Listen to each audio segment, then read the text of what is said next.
LAC पर तनाव घटाने पर भारत और चीन सहमत, जल्द फिर बैठक। 8वें दौर की कोर कमांडर स्तर की वार्ता के बाद सरकार ने जारी किया बयान। भारत चीन ने नेताओं की सहमति को ईमानदारी से लागू करने पर दी सहमति। नए अमेरिकी राष्ट्रपति जो बाइडेन ने समर्थकों का धन्यवाद जताया। भारतीय मूल की कमला हैरिस संभालेंगी उपराष्ट्रपति की कुर्सी।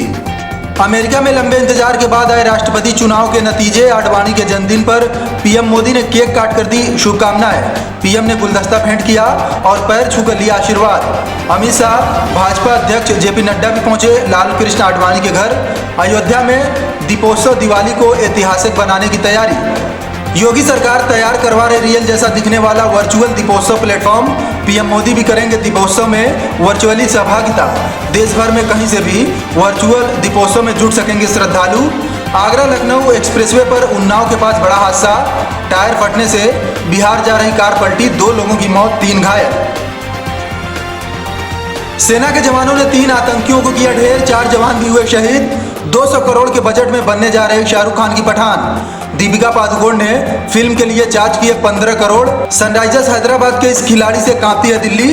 करामाती खान ने दिल्ली कैपिटल्स को 2 बार दे चुके हैं सदमा। अब खबर विस्तार से।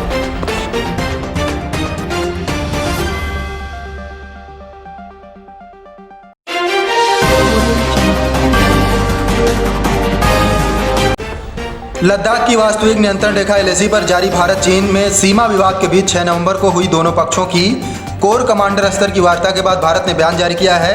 लद्दाख के चुशुल सेक्टर में हुई वार्ता को नई दिल्ली ने रचनात्मक बताया है। इसके अलावा दोनों ही देशों के बीच जल्द ही अगली बैठक भी होगी। दोनों ही पक्ष सीमा पर शांति बनाए रखने के लिए राजी हुए हैं। 8वें दौर की कोर कमांडर स्तर की वार्ता के बाद भारत ने रविवार को बयान जारी कहा। भारत चीन सीमा क्षेत्रों के पश्चिमी क्षेत्र में वास्तविक नियंत्रण रेखा एलएसी पर डिसएंगेजमेंट को लेकर दोनों पक्षों में गहराईपूर्ण और रचनात्मक वार्ता हुई। केंद्र सरकार ने कहा दोनों पक्षों भारत चीन ने नेताओं की सहमति को ईमानदारी से लागू करने पर सहमत हुए हैं। इसमें सीमावर्ती सैनिकों को संयम बरतने के लिए सुनिश्चित करना और किसी भी गलतफहमी से बचना शामिल है। अब आगे की चर्चा अगली बैठक में होगी, जिसे जल्द ही आयोजित किया जाएगा।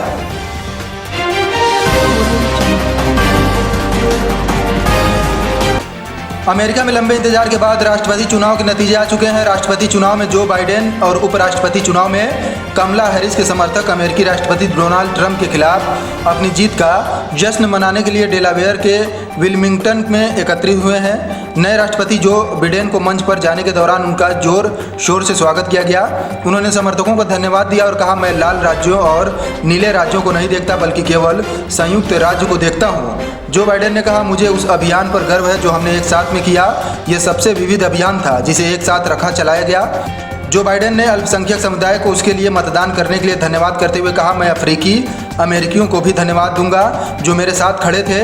मेरे पास आपकी का सहारा है। वह ट्रंप समर्थकों के पास भी पहुंचे और कहा कि उनके लिए पहुंचना कठिन होगा, लेकिन वे राष्ट्र निर्माण की प्रक्रिया का एक महत्वपूर्ण हिस्सा भी हैं।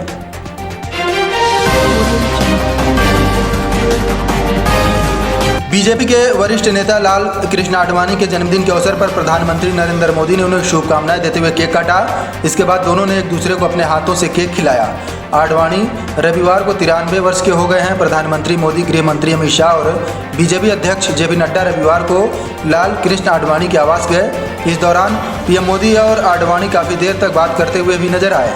न्यूज एजेंसी एएनआई द्वारा जारी वीडियो में देखा जा सकता है कि पीएम मोदी ने सबसे पहले आडवाणी को शुभकामनाएं देते हुए गुलदस्ता भेंट किया और पैर छूकर आशीर्वाद दिया।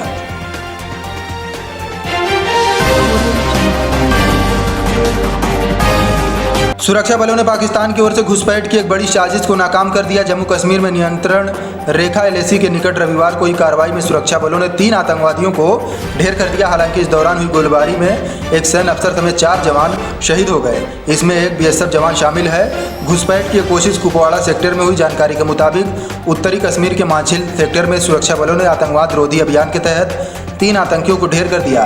दरअसल पाकिस्तान की ओर से सर्दियां शुरू होने के पहले घुसपैठ के प्रयास तेज हो गए हैं। इस कारण नियंत्रण रेखा एलएसी और अंतर्राष्ट्रीय सीमा पर उसकी ओर से लगातार घुसपैठ की कोशिशें हो रही हैं ताकि ज़्यादा से ज़्यादा संख्या में आतंकवादियों को जम्मू कश्मीर में भेजकर अशांति फैलाई जा सके।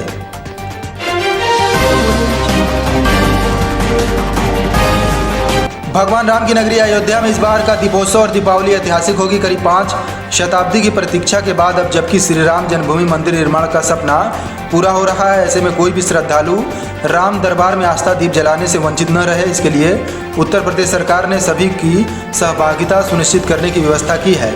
मुख्यमंत्री योगी आदित्यनाथ के विशेष निर्देश पर सरकार एक पोर्टल तैयार करवा रही है जहां वर्चुअल दीप जलाए जा सकेंगे। बता दें कि इस बार प्रधानमंत्री नरेंद्र मोदी भी दीपोत्सव में वर्चुअली सहभागिता कर रहे हैं। प्रदेश सरकार द्वारा तैयार कराया जा रहा यह अनूठा वर्चुअल दीपोत्सव प्लेटफॉर्म बिल्कुल रियल जैसा अनुभव देगा। पोर्टल पर श्री राम लला विराजमान की तस्वीर होगी जिसके समक्ष दीप वर्चुअल दीप प्रज्वलन होगा।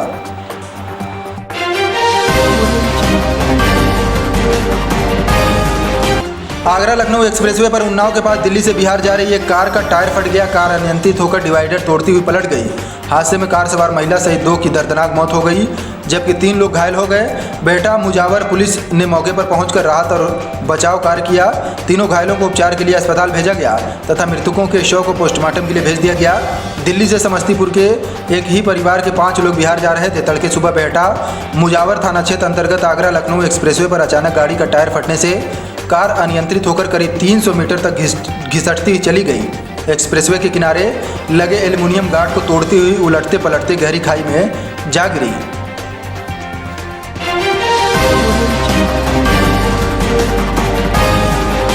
यूपी के औरैया जिले में विद्युत पोल लाद कर जा रहा ट्रैक्टर अनियंत्रित होकर पलट गया। हादसे में एक व्यक्ति की मौत हो गई। हादसा दिव्यापुर बाबरपुर मारकर भाग्यनगर ब्लॉक मुख्यालय के निकट हुआ। रविवार दोपहर दिव्यापुर से बिजली के खंभे ट्रैक्टर पर लाद कर फफूंद की तरफ जा रहा था। ट्रैक्टर जैसे ही फफूंद दिव्यापुर मार्ग पर स्थित भाग्यनगर गांव के पास में पहुंचा तभी उसका संतुलन बिगड़ गया जिससे ट्रैक्टर सड़क से उतरकर नाले में जाकर पलट गया। ट्रैक्टर पलटते देख ग्रामीण मौके पर पहुंच गए। तत्काल पुलिस को सूचना दी गई। मौके पर पहुंची पुलिस ने ग्रामीणों की मदद से कड़ी मशक्कत के बाद ट्राली को सीधा करके बिजली के खंभे के नीचे दबे मजदूर को निकाला, लेकिन तब तक उसकी मौत हो चुकी थी।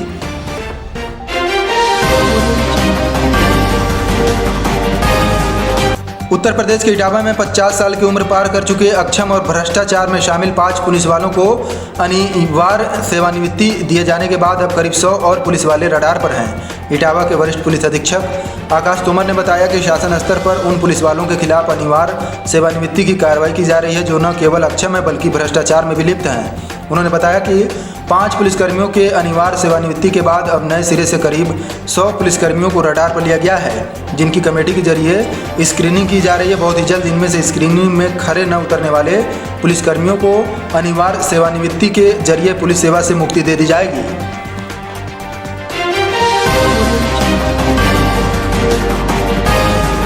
इन दिनों बॉलीवुड गलियारों में शाहरुख खान की वापसी की खबरें खूब सुनाई दे रही हैं। कहा जा रहा है कि अगले साल दीपावली पर बॉलीवुड के बादशाह धमाका करने की तैयारी कर चुके हैं। फिल्म का नाम होगा पठान, जिसे वो तकरीबन 3 सालों बाद बड़े पर्दे पर वापसी करेंगे। इस फिल्म में उनके अपोजिट एक बार फिर दीपिका पादुकोण होंगी। वह अब इस फिल्म के लिए दीपिका क्या फीस ले रही हैं इसको लेकर खबरें सामने आई है। कहा जा रहा है कि इस फिल्म के लिए आदित्य चोपड़ा ने 200 करोड़ का बजट तय किया है, यानी ये एक बिग बजट मूवी होने जा रही है। वहीं मीडिया रिपोर्ट्स की माने तो इस फिल्म के लिए दीपिका पादुकोण तकरीबन 15 करोड़ रुपए चार्ज कर रही हैं। दीपिका इन दिनों बॉलीवुड की सबसे महंगी एक्ट्रेस में गिनी जाती हैं जिनकी अपनी अलग फैन फॉलोइंग है। यही कारण है कि दीपिका अपनी हर फिल्म के लिए बड़ी फीस लेती हैं।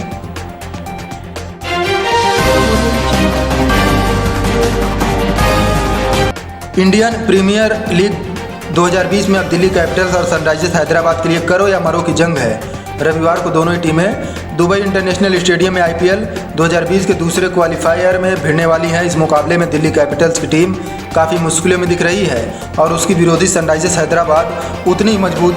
यही वजह है कि IPL 2020 के फाइनल में जगह बनाने के लिए फेवरेट टीम सनराइजर्स हैदराबाद है।